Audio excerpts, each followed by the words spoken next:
क्या आपने कभी सोचा है कि सिर्फ एक बैटल बहुत कुछ बदल सकता है?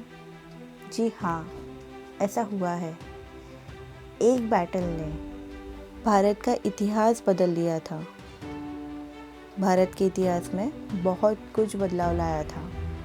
जी हाँ, ये बैटल थी बैटल ऑफ प्लासी। ये बैटल तो एक ही दिन में ख़त्म हुई थी, पर इसका इम्पैक्ट तो 200 साल तक हमें दिखाई देता है। तो चलिए समझते हैं इस बैटल की पूरी कहानी। हेलो फ्रेंड्स, मैं हूँ Avani and welcome to historical lens with Avani. ये 18th सेंचुरी का टाइम है जब बंगाल इंडिया का सबसे रिच प्रोविंस हुआ करता था।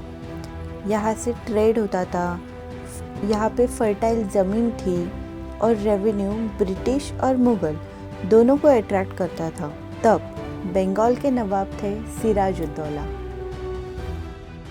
ईस्ट इंडिया कंपनी जो ओरिजिनली ट्रेड करने के लिए आई थी, धीरे धीरे बंगाल में अपना मिलिट्री और पॉलिटिकल इन्फ्लुएंस बढ़ा रही थी। जब कंपनी ने अपने फोर्ट्स को मजबूत करना स्टार्ट किया और ट्रेड प्रिविलेजेस का मिसयूज़ करना स्टार्ट किया, तब सिराजुद्दौला और कंपनी के बीच में टेंशन्स बढ़ने लग गई।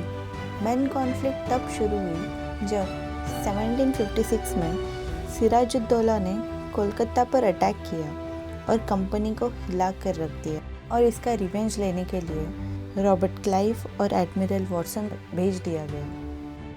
23 जून 1757 प्लासी के पास गंगा के किनारे दोनों आर्मीज आमने सामने आई। नवाब के पास 50,000 सोल्जर्स थे और ब्रिटिश के पास सिर्फ 3,000। लेकिन असली खेल था स्ट्रैटेजी और बिट्रेयल का। सिराज के अपने जनरल्स मीर जाफर, राय दुर्लभ और यार लुत्फ़ खान सीक्रेटली ब्रिटिश के साथ मिले हुए थे। जब बैटल स्टार्ट हुआ, उन्होंने फाइट करने से ही मना कर दिया। सिर्फ सिराज के कुछ लॉयल कमांडर्स जैसे कि मीर मदन, मोहनलाल, ऐसे कुछ कमांडर्स ने ही बहादुरी से फाइट किया, लेकिन वो भी मारे गए। आर्मी का मॉरल टूट गया और सिराज बैटलफील्ड में ही हार गया। इस बैटल के बाद सिराजुद्दौला को ऑब्वियसली डिथ्रोन कर दिया गया और मीर जाफर को नवाब बना दिया गया। लेकिन असली पावर तो ब्रिटिशर्स के पास ही थी। ये मीर जाफर तो एक पपेट नवाब था जो कंपनी के ऑर्डर्स पर चलता था। अब इनका रोल सिर्फ ट्रेडर्स का नहीं, रूलर्स का बन गया था।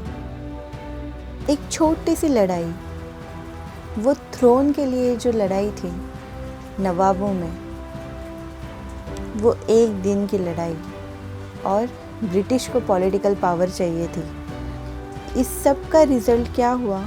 200 साल का ब्रिटिश रूल। अगर बिट्रेयल ना होता तो शायद इंडिया का इतिहास कुछ और ही होता। दोस्तों, आपको क्या लगता है, अगर मीर जाफर और दूसरे जनरल्स लॉयल रहते तो क्या ब्रिटिश इंडिया पर राज कर पाते?